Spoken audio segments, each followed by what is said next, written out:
Today is Saturday, May 20th, 2023, and we will continue with reading and commenting on Aitken Roshi's Encouraging Words, Zen Buddhist Teachings for Western Students. The first half of this book, which is what we're reading at this point, or from, is our encouragement talks he gave during sesshin. So the atmosphere is sesshin practice, and which means very focused practice, down to the essentials, down to the bare nub of what it's all about. And he's very clear about it. So how to practice is his whole point. So when you begin to build a certain momentum in your sesshin, it is very important. And sesshin, of course, the word sesshin means to touch the mind. Its retreat is a really rather vague approximation. Sesshin means to touch the mind. So it's an active practice for anywhere from 2 to 7 days. Typically, sesshin is 7 days.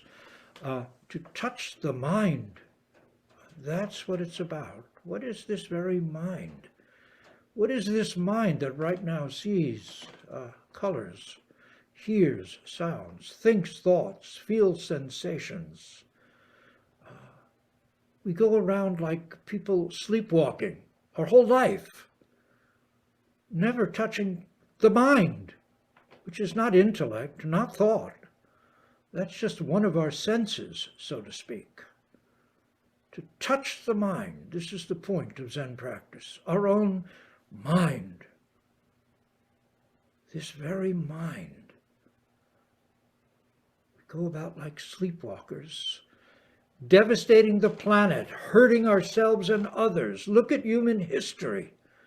For lack of touching the mind, it's writ so clear what happens when we sleepwalk. It's like we walk through our lives bumping into furniture in the dark, screaming ouch and smashing into things over and over because we have not touched the mind. How sad, what a sad story. Humanity, come on, get with it. The clock is ticking. In sesshin, we have just a few days to touch the mind for real. Not a concept about it, not a philosophy about it, but to touch the mind. That's the point.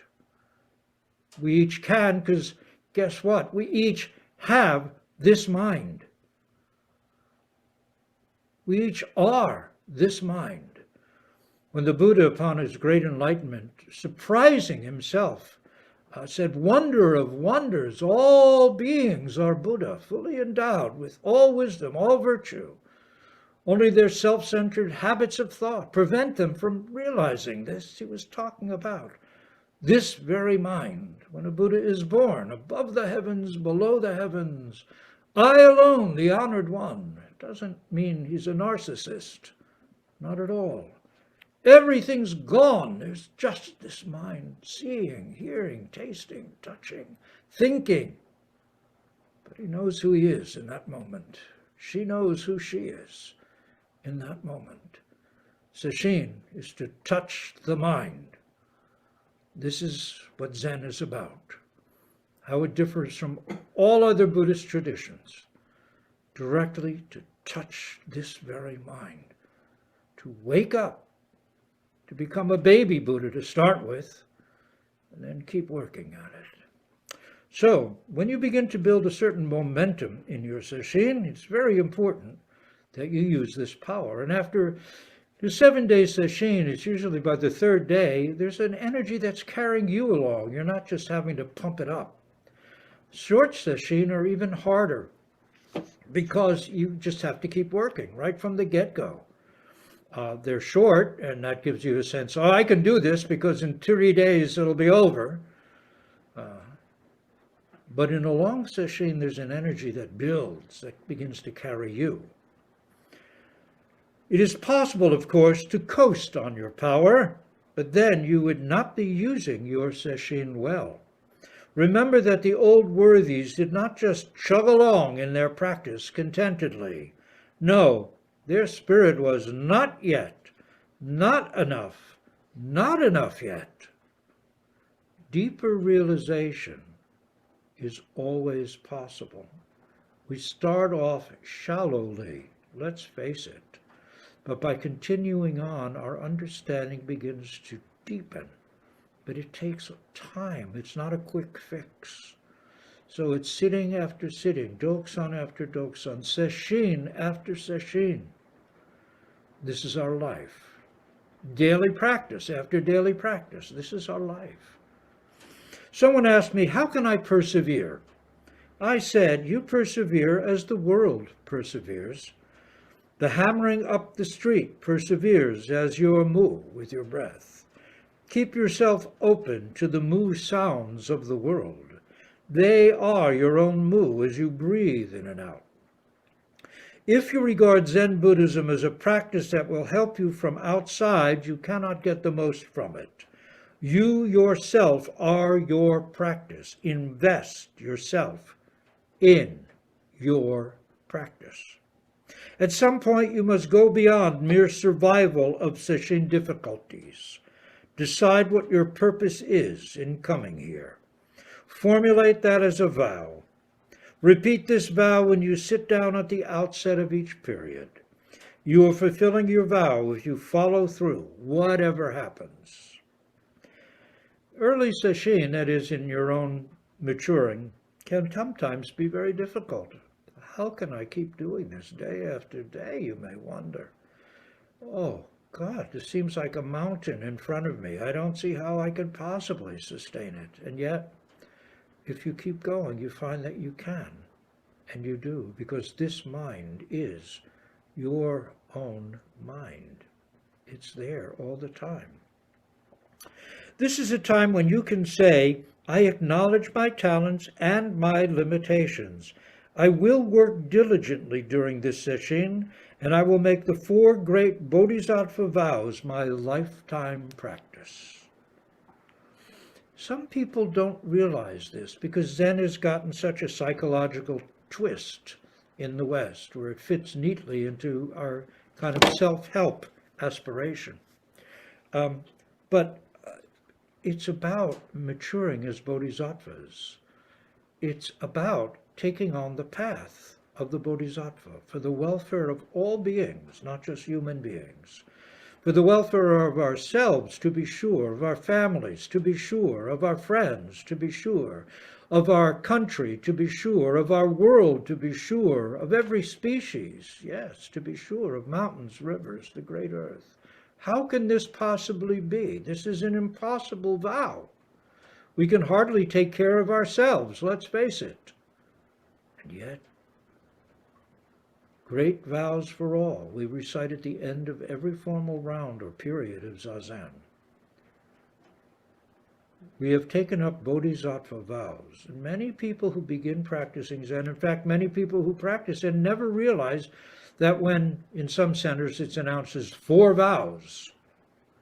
In Diamond Sangha, which we use, we say, great vows for all. They never realize what they're doing. What we're doing is taking bodhisattva vows to liberate all beings, to give up our own commitments to greed, anger, and ignorance, to face every situation in life as a gate of Dharma potentially helping us to mature, and to realize the great way we're aiming and putting everything into is unattainable. One, because of our own limits, it's never complete and never enough, but also because you can't attain what you already have.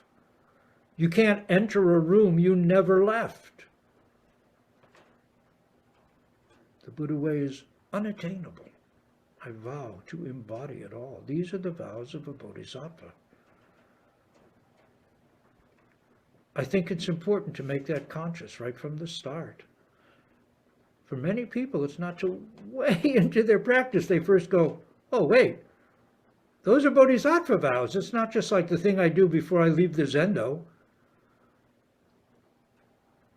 It's good to know that right from the start. When you first sit down, please don't allow yourself just to drift into mu or your breath practice, whatever your practice is. Take yourself in hand.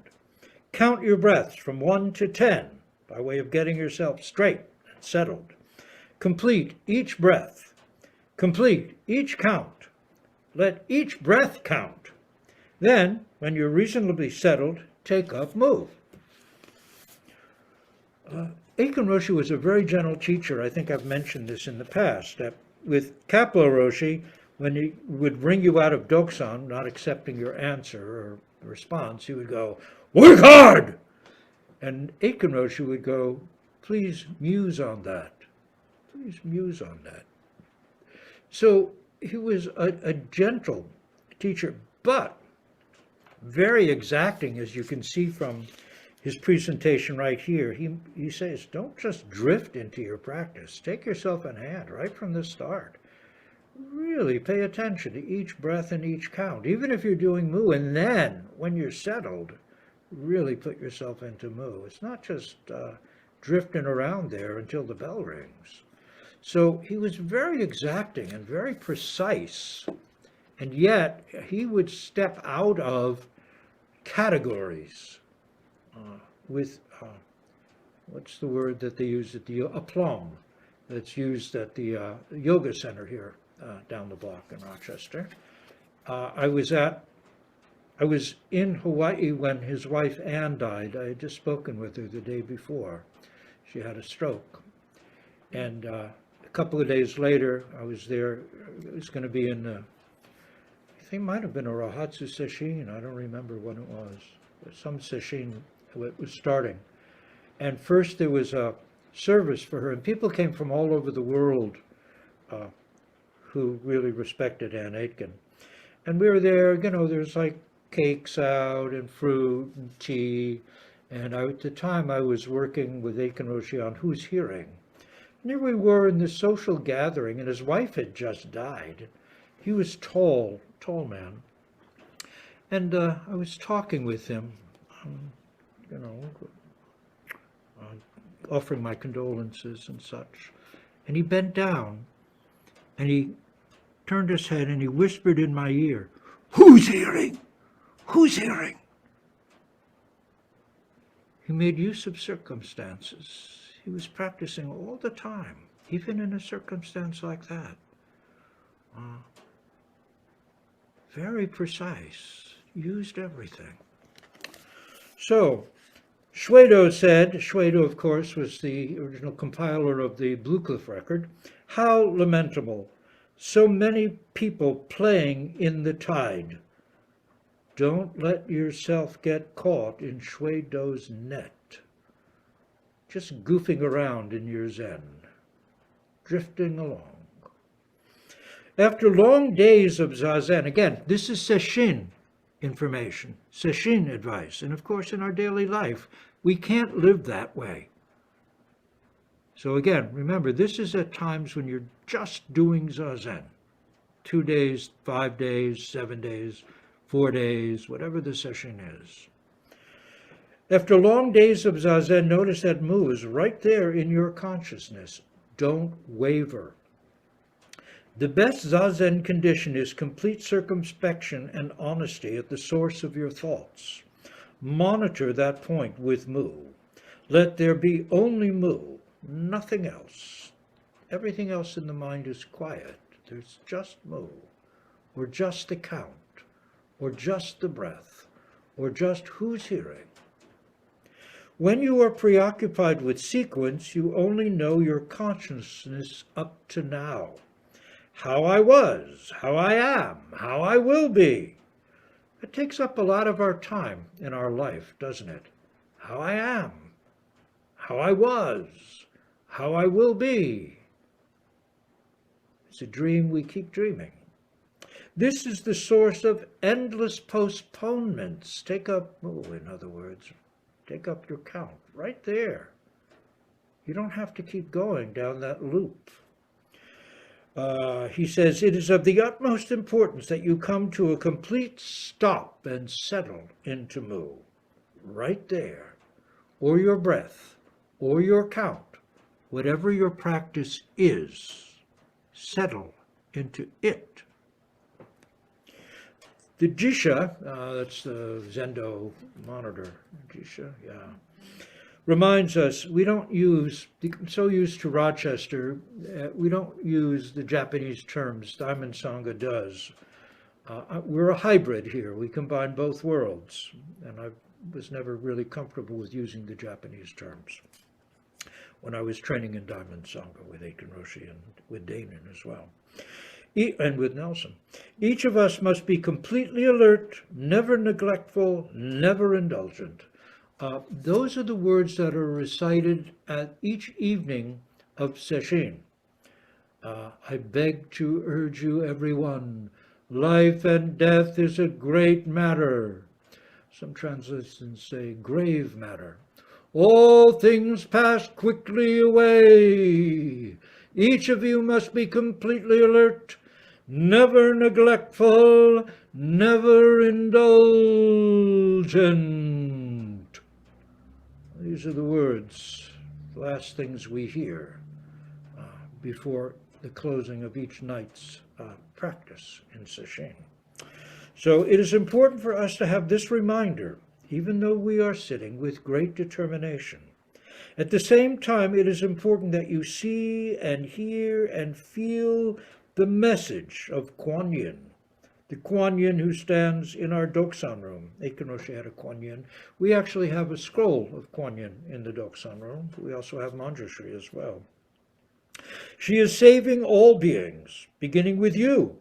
She is your own nature, holding a pitcher of ambrosia, not just a little receptacle, but a great big container. This ambrosia is your assurance to yourself, I am all right, down to the very bottom. I am all right to the very bottom. This mind is you yourself at this very moment. The Buddha said, above the heavens, wonder of wonders, all beings are Buddhas, fully endowed with wisdom and virtue. Only their habitual self-centered thinking prevents them from realizing this. He didn't mean one day in the future you will have this mind.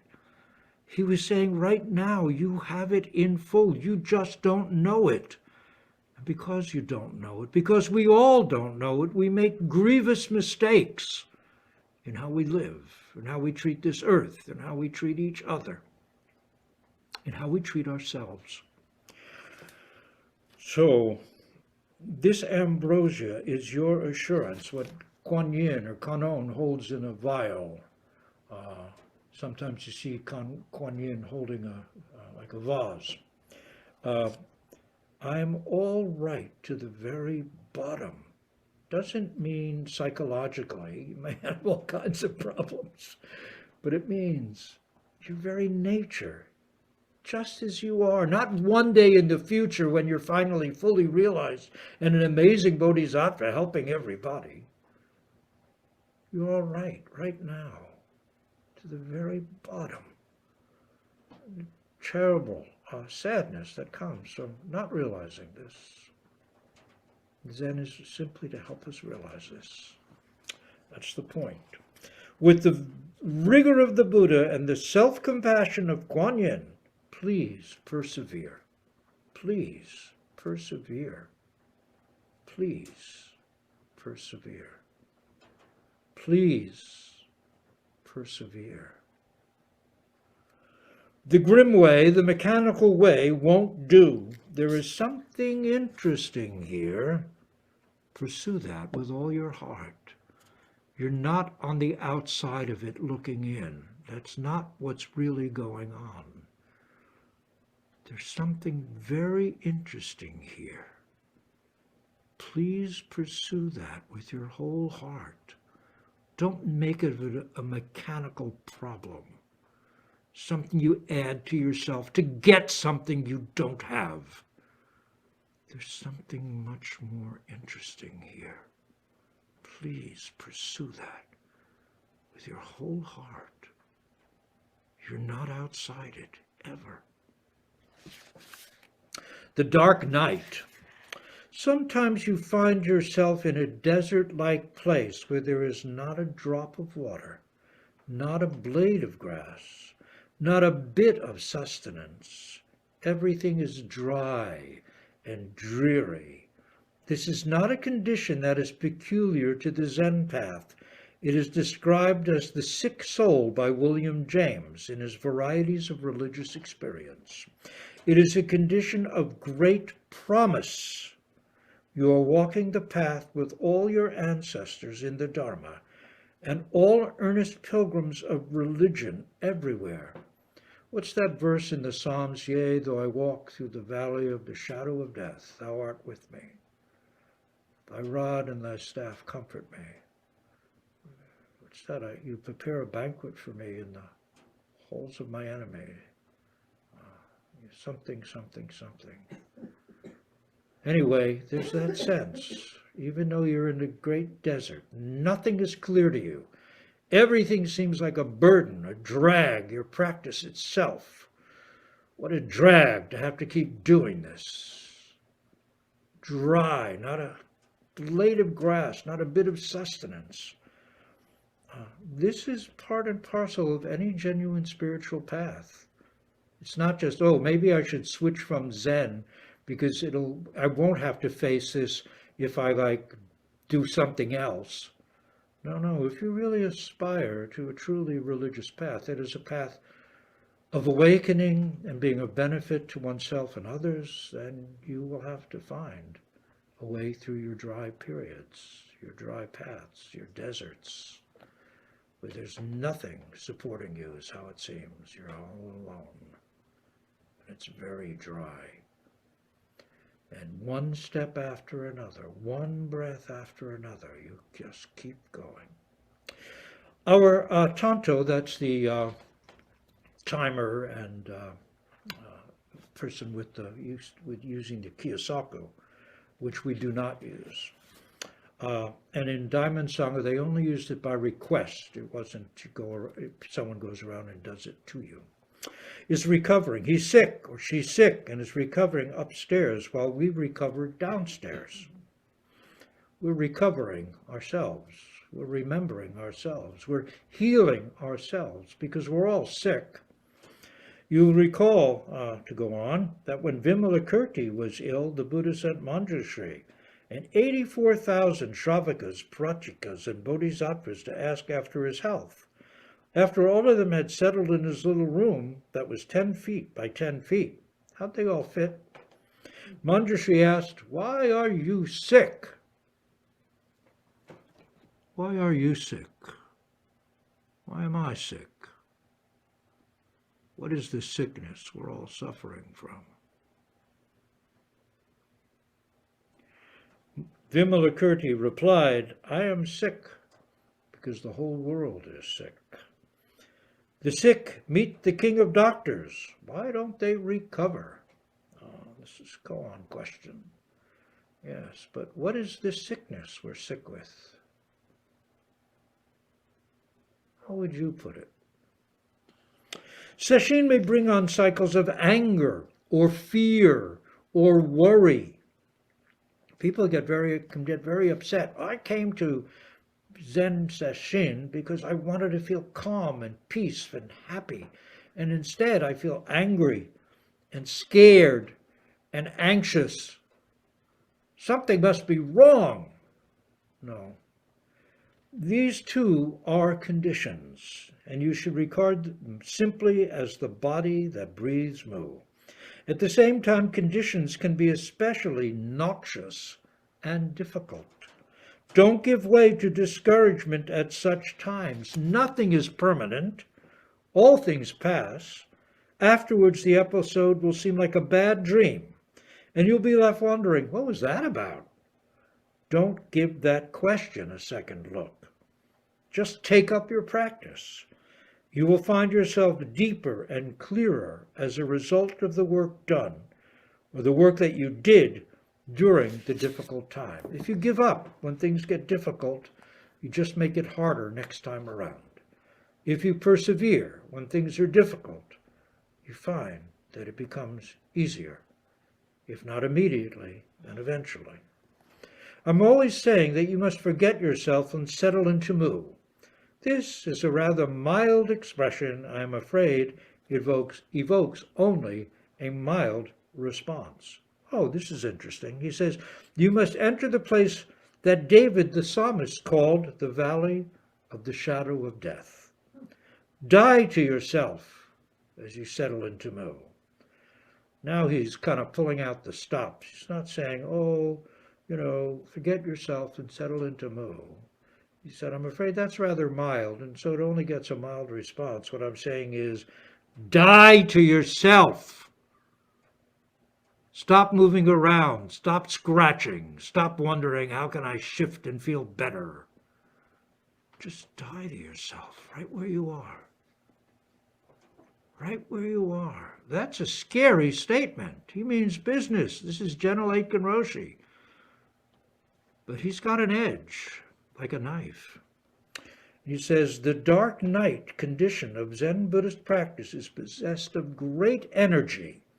If this is your condition, use that pessimism and despair to keep yourself centered, just right where it is.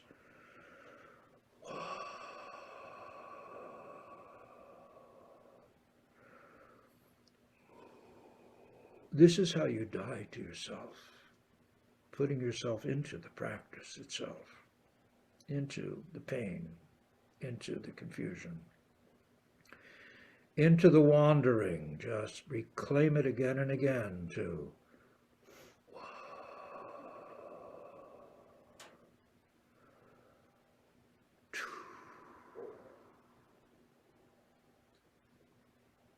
mu. Nothing is static. Your understanding will unfold. It will open out.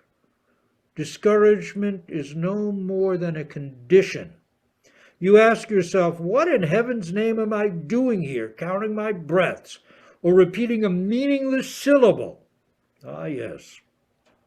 Remember your vows. Your vows. Don't be managed by your condition. Robert Pirsig, in his Zen and the Art of Motorcycle Maintenance, speaks of the virtue of stuckness, a wonderful expression. Shengen said to his monks, this is one of the cases in the Gateless Barrier early on, I think case 5. It is as though you're up in a tree, hanging from a branch with your teeth. Your hands and feet can't reach any branch, so there you are hanging by your teeth. Someone appears beneath the tree and asks, what is the meaning of Bodhidharmas coming from the West? If you do not answer, you evade your responsibility. If you do answer, you fall to your death. What do you do? There in that moment you find your resolution. There in that moment you find your resolution. If you open your mouth to answer, you fall. If you don't answer, you evade your responsibility to try and help someone. Right there, you find your resolution in that very moment. There is nothing to look forward to and nothing to look back upon. When you are stuck on mu, there is nothing else. There can be nothing else. There is only that one point, so fine it isn't even there. There is only mu inside, only mu outside, only mu in the whole universe. The impeded stream sings, as Wendell Berry wrote. The impeded stream sings. It is then that the gecko calls, and her cousin from the neighboring home responds. Aitken Roshi, of course, lived in Honolulu, and geckos were calling all the time. Dogen Zenji was led into Zen practice by the question that occurred to him at the age of 12. Why, if all beings by nature are Buddha, was it necessary for the ancient masters to sweat blood to realize it? Why, if you have this mind, do you have to go to sesshin and sweat blood to touch this very mind, to realize this very mind. Why? If it is already your own mind with a capital M, not your intellect, why do you have to work so hard? Why do you have to do this thing? Well, says Aitken Roshi, that's the way it is. The fact that all beings by nature are Buddha makes our task easy. The fact that we have to sweat blood like the old teachers makes it hard. Many of you are old-timers at this sesshin, and the procedures are no longer a mystery. You are used to the routine. There's a certain disadvantage in being accustomed in this way. You are no longer fearful. You are no longer uncertain. Actually, your confidence is a kind of defense against the ultimate fear. It is important that you open yourself again to fear, the deepest fear. Your confidence is protecting you from really coming to terms with your terror of non-being, which lies deep in every human heart. So practice in a spirit of vulnerability, of openness.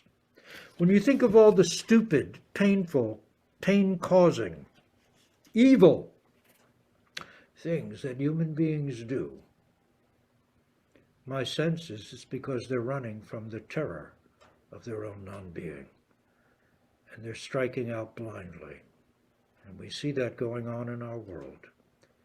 People clinging to very trivial forms of power so they don't have to be terrified of the fact of non-being, which lies at the core of every human heart, this fear, because we're conscious beings.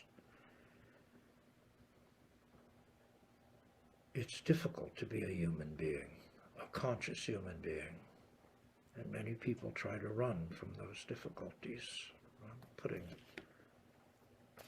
so many obstacles in our own paths. If you must sit on a seiza bench, then sit on a seiza bench. If you must sit in a chair, then please sit in a chair. If you have back trouble and must lie down, then lie down. But you can still practice doing all those things. As the Duke says in Measure for Measure, be absolute for death, and life and death will thereby be the sweeter. Be absolute for death, and then life and death will be the sweeter. As our sesshin deepens, some of you are encountering despair and fear. So interesting, he talks about this. Again, people go thinking, oh, I'm going to practice and I'm going to feel so happy all the time and joyous all the time and in love with everything all the time. He says, as you continue and the practice deepens, you may be encountering despair and fear, coming to the very limits of your own intellect, your own thinking mind. What now? It's a dead end. What do I do? Nakagawa Soen Roshi said to me in his inimitable English, don't care if you fall into hell. Don't care if you fall into hell. Step by step, move by move, walk on. Walk on! Simple and clear. There is no magic involved in Zen practice. You do not pursue stale practice and then suddenly find everything pure and clear. Practice Mu as purely and clearly as you can. Practice your breath count as purely and clearly as you can. Practice your experiencing the breath purely and clearly as you can. This is the nature of your Mu, with or without realization. With or without. Someone remarked to me that Zazen can be quite complex. Actually, it's a natural function like eating. When you're hungry, you sit down and raise food to your lips. When you want to find intimacy with Mu, sit down and breathe Mu. Wan Wu said among the 16 kinds of meditation, the baby's practice is the best. The baby's practice is the best. Just return again and again, just the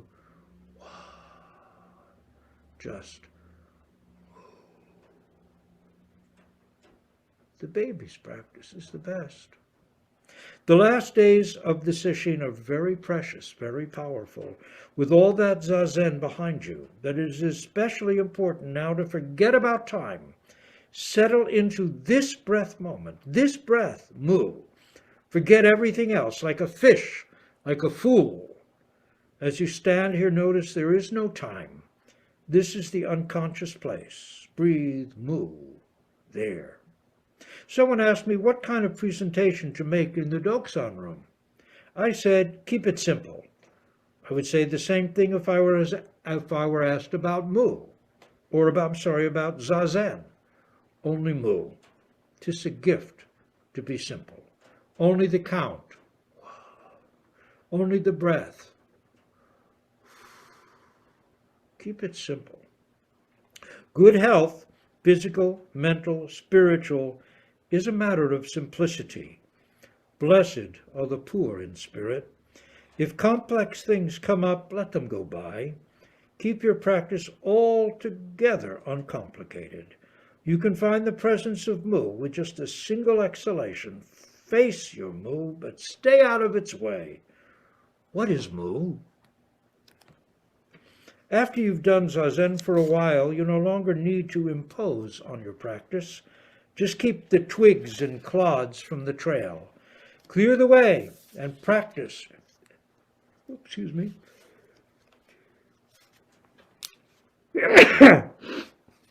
Clear the way, and your practice with its accumulated power will pursue its course. Your practice is waiting to breathe. Absent yourself and let it ripen. Let it mature. Let there be only mu as clearly as you can. If you are breathing mu mechanically, just by habit, then perhaps many thoughts are playing their games as well. You needn't force anything. Encourage your practice. This is a time for you to use the concentration you've accumulated and to use all sounds as reminders, the wind, the neighbors, cars going by. This is your context. This is your body. Focus with that body rigorously on mu. On each breath you count. I was reflecting that this sesshin is going smoothly. Too smoothly, perhaps. Da-dum, da-dum, da-dum, da-dum. You're used to the sesshin routine. Time is passing, and with the passing of time, you might find yourself anticipating what comes next. That's a very strong pull towards the end of sesshin. People start thinking about what they're going to do when sesshin is over. And all the things that need to get done when they get home, and so on, and so forth. So, you know that at a certain point we will have supper or a break, and you look forward to it. This kind of habituation and expectation is another black beast of practice. Forget yourself. Follow the signals, the clappers, the bells. Stay with mu. Just breathe mu. When the bell rings, you get up. When it's time to go have lunch, you straighten out your mat, your cushion, or your chair. You get in line and you head downstairs to where lunch is served. Forget yourself. Keep your mu nu with each breath. When the jisha calls out, life and death is a grave matter. All things pass quickly away. Do you turn her off because you've heard it before? Each time it is very important. 1, 2, 3, 4, 5, 6. Be careful. Don't let the practice go stale. Keep each point fresh and new. Attention! Attention! Bonke Zenji said, don't put your distractions to work. You meet distractions at the surface of your mind, and you meet them in the deepest dream state. It is at the surface, however, that distractions can be most pernicious, though they are not in themselves bad. Speculation about realization rehearsal of upcoming dokusan, such distractions are natural. Just don't give them any energy. As Shunru Suzuki Roshi said, don't invite them in for tea. When you're having distractions, you can sometimes tell yourself, kind of like when you're not in sesshin, let's say, hey guys, I'm busy right now, I'll catch you later. It's like you're working on something, a poem or a painting or an article or some accounting problem, whatever it is, something really requiring your focus, and somebody comes to your door. Even if it's a friend, you might say, well, look, sit down for a bit. I'm going to be busy. Just make yourself a cup of tea or something, but I'm busy. I can't really talk with you right now. Or, hey, why don't you come back in about 15 minutes? I'll be free then. Same. Suzuki Roshi used to say, don't invite them in for tea. Not the time. Say, I'll catch you later, guys. I'm busy right now. And you get back to your practice. Settle into mu and let everything else go. Nanchuan said, among students of the way, fools and dullards are hard to come by. Do you get that? Among students of the way, fools and dullards are hard to come by. Everybody wants to be so smart. Everybody wants to really know what it's about. Everybody wants to be able to spout words of wisdom. Fools and dullards are hard to come by. High praise. Let everything go. All thoughts of yourself go. All knowledge goes down the drain for at least a moment. What's that poem by Yeats? But I want to be as ignorant as the dawn. And Dylan has a lot of lines about foolish, your pointless, foolish knowledge. This is what Aitken Roshi is talking about, what Nanchuan is talking about. Fools and dullards are hard to come by. Rare beasts indeed. He says, adding, fortunately, there have been a few, after all.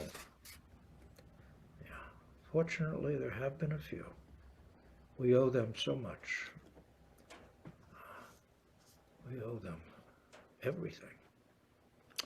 Zazen is very simple. Notice your present condition as you listen to my words. Are there any contending thoughts there?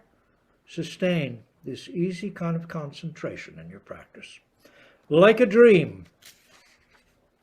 The Diamond Sutra and many other sutras say, life is a dream.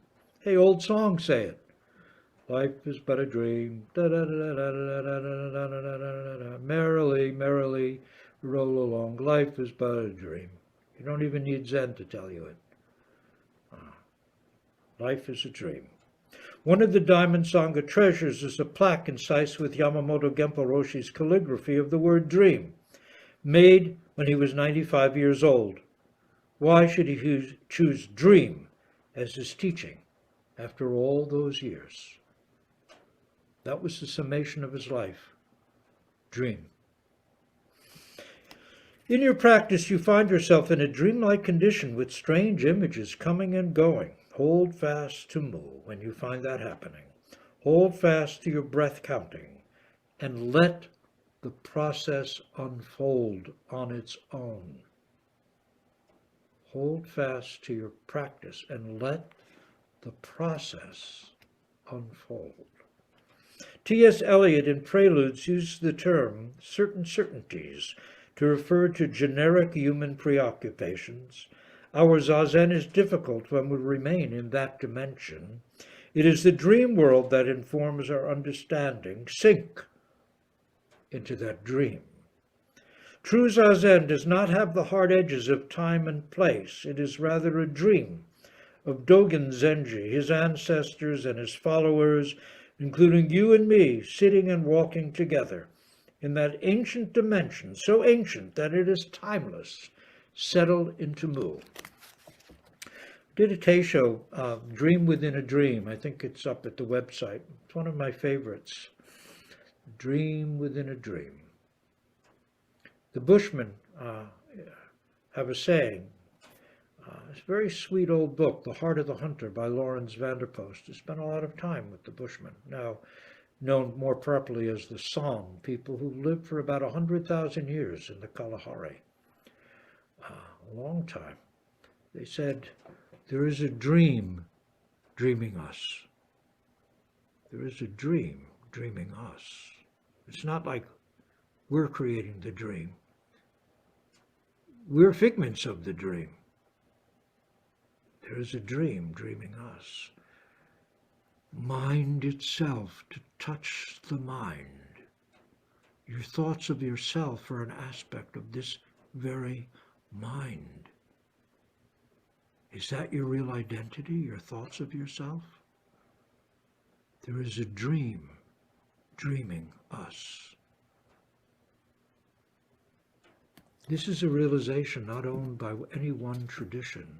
It's very old. It's simply that Zen practice is a very accessible pathway to it in this world now. When you try to do Zazen in the midst of contending thoughts about your family or your work or your school, then practice is very difficult. But if you sink into the dimension of dreams and focus there on Mu, on the question of who is hearing, or on counting your breaths, and you don't know where you are really, when the umpon, which is a gong, sounds, you don't know if it's announcing breakfast or the noon meal. This is truly forgetting yourself and uniting with your practice.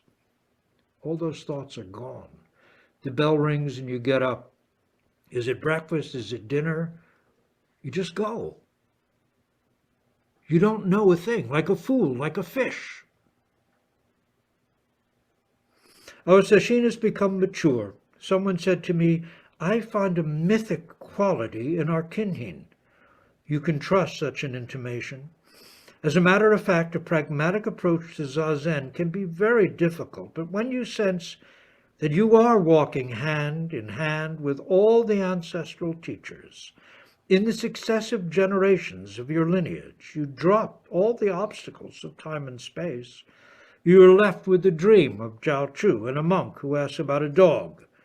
You are left with a dream of Mu. Shui Feng said, when I pick up this whole great earth, it's like a grain of rice in sand. In size. When you pick it up, this whole great earth is like a grain of rice in size. This is only possible in a dream. If you are truly focused on your practice, then there is no inside and no outside. And Buddha nature pervades the whole universe, existing right here and now. The faraway dog is barking Mu in your heart. The last night, after Doksan is over for the evening, the Roshi enters the dojo. That's the Zendo. There's a little ceremony of bells, drum, and horn. The Roshi offers a few words. Everyone makes 3 bows to the floor, and then the bells signal the end of the day. Percussion ends our day. Percussion enlightens all beings. When I stepped into the Zendo this evening, I was struck by how deeply all of you are confirmed in your practice. Truly, you're touching the mind. Please persevere. Listen to the peace of this dojo as you stand here. This peace is not the opposite of violence, but the pure peace of breathing in and out. There is only the hum of the freeway in the infinite void, no thoughts at all. Please retire in that peace. We come now to the last night of our sesshin, a time when the rules are relaxed and you're welcome to sit up, make your bed, and then come back down to the Zendo and take your seat.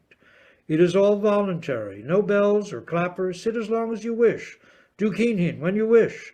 This is yaza, night sitting, a very pleasant practice, sitting quietly in the atmosphere of Mu and allowing the fruit of the sesshin to open.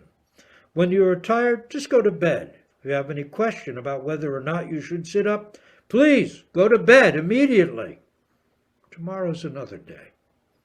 As you stand here quietly breathing, notice the steady beam of the samadhi you have cultivated. Samadhi is a condition of oneness, let's say.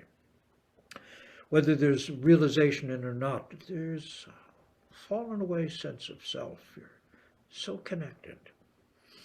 You have cultivated, notice the steady beam of the samadhi you have cultivated over these several days of zazen. Stay on that beam with your mu. It is not that you have a Buddha mind and a delusive mind. The Buddha mind is really not the Buddha mind. Whatever it is, keep it constant. You've been sitting hard all day today, and tonight and tomorrow extend before you. Indeed, time extends endlessly.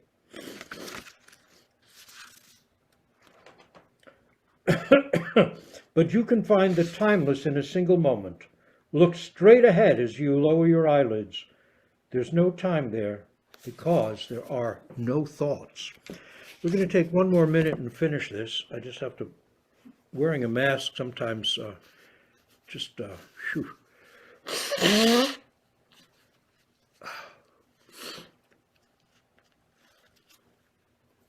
So this is the very end of his sesshin words. We now come to them. Afterward, when I come into the dojo for the ceremony at the end of sesshin, I sometimes recall the story I heard at Ryutakuji about monks long ago at the end of a sesshin. They were filled with enthusiasm and elected to sit on for another 7 days. I know the feeling, and I think most students have experienced it.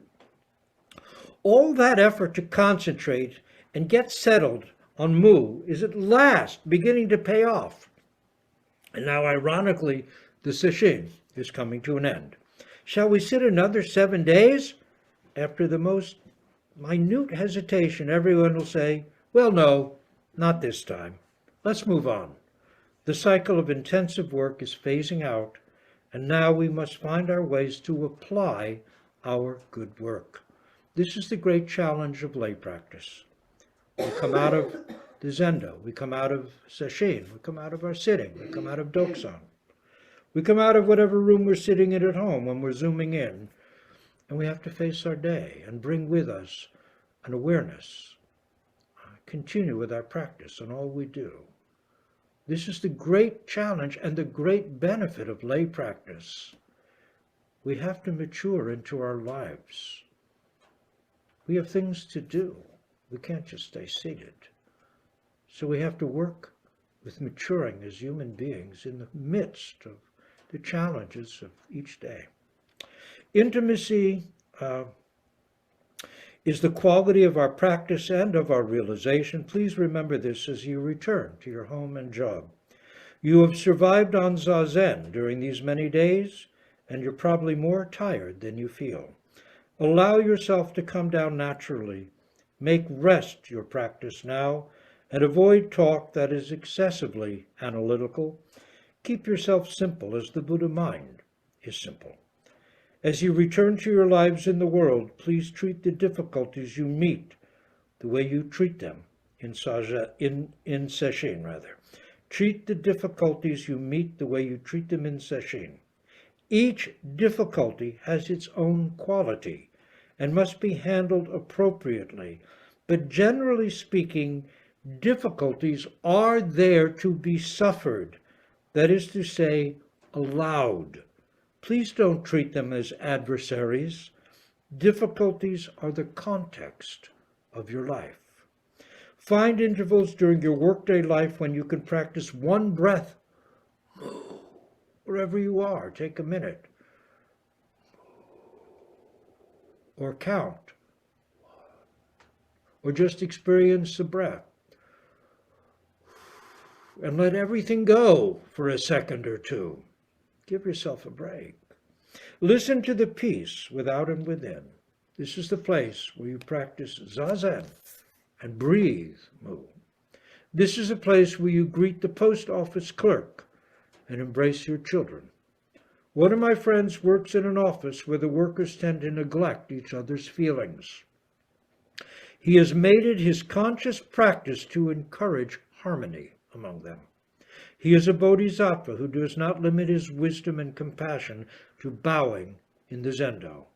He proves the Buddha's teaching each mindful moment. The place of integrity is the source of your own thoughts. So we will stop here with thanks to Aitken Roshi, and we will recite our own great vows for all.